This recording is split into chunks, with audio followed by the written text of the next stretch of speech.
As you enter a new venture or a new year, you have a simple choice to make. Will you let it happen or will you make it happen?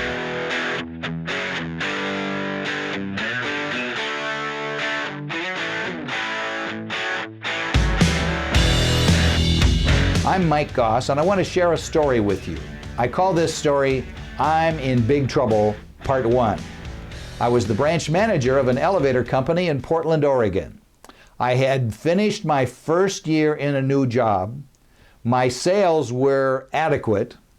The president of the company flew up from San Diego and sat down with me. He said, Mike, I really like what you've done in year one, basically from scratch. I have decided personally that your quota for year two will be 300% of year one. Have a nice day. Please take me back to the airport. Oh, by the way, if you even come close, you can write your own ticket. But if you don't come close, you should write your new resume. I really enjoyed the visit.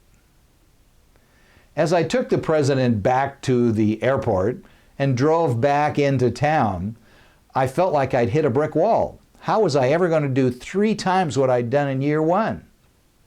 But I was determined to find a way through that brick wall. The late Dr. Randy Pausch reminded us that brick walls are there to help us realize just how badly we want something. And I wanted this badly. Let's step out of the story for just a moment and talk about how these things face each of us as we start a new venture or as we start a new year.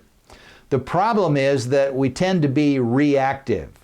When we're reactive, we're basically deciding to let it happen. That's not a good choice. We have to be proactive and make it happen.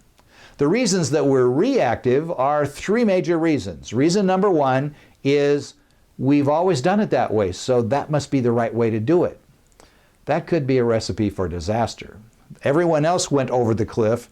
I should do like they did and go over the cliff myself. Bad idea.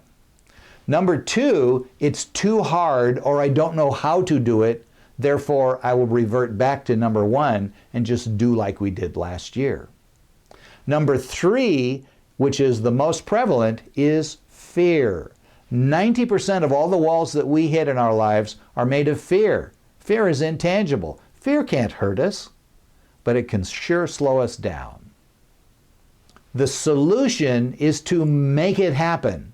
And we make it happen with a 5-step process that applies to any venture that you're going into or anything you're going into at the start of a new year. Step 1, state your goal, do it in writing. Step 2, make a plan to achieve that goal. Set up your milestones during the year, then set up the activities during the year, and then, and here's the secret, if you make the activities come in on time, by default you make all the milestones come in on time, and you achieve your goal on time. Number 3 is to execute the plan that you took a lot of time building. Number 4, while you're executing, monitor your progress and make any mid-course corrections that are appropriate. And number 5, you will succeed, so make sure that number 5 is a celebration. Time to party. Let's go back into part 2 of I'm in Big Trouble. At the end of year 2, I was supposed to have achieved 300% of year 1. As I started into year 2, I wasn't sure how I was going to do it. I only knew that I wasn't going to let the year happen. I was going to make the year happen no matter what. My primary tool was the Dodge reports from the FW Dodge company. They showed construction activity in the Portland market. They came every morning in the mail. The Dodge reports told me which architects had just been selected to design a new building. They also said which developers were looking for new architects. I focused on the architects and the developers first. I became their new best friend because I gave them things that my competitors could not, and these are things that didn't really cost me anything. I would say to them, I understand you're developing a new building. I'd like to make your job easier. Instead of spending several weeks on plans and specs for the elevators, I'm going to give you templates that you can just plant in place, both for the working drawings and for the project specifications.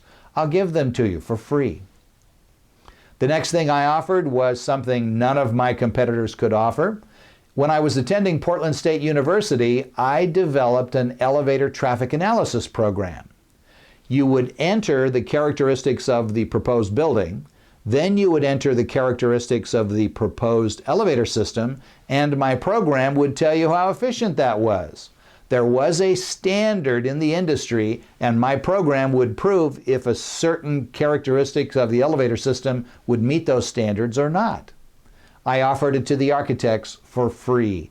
That also saved them a tremendous amount of time because they weren't going to have to redraw anything after they ran the traffic analysis. I let them use my program to run the traffic analysis beforehand. I became their new best friend. I became their trusted advisor. At the end of year 2, I did not achieve the 300% quota given to me by the president of the company. Instead, I achieved 480%. I went way above the quota given to me by the president.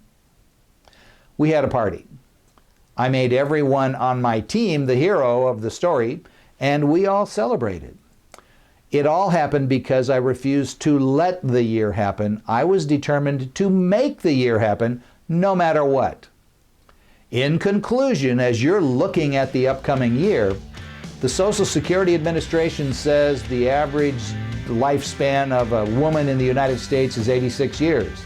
The average lifespan of a man in the United States is 84 years. Subtract your current age from 84 or 86, it'll give you an idea of how much more time you have left to make it happen.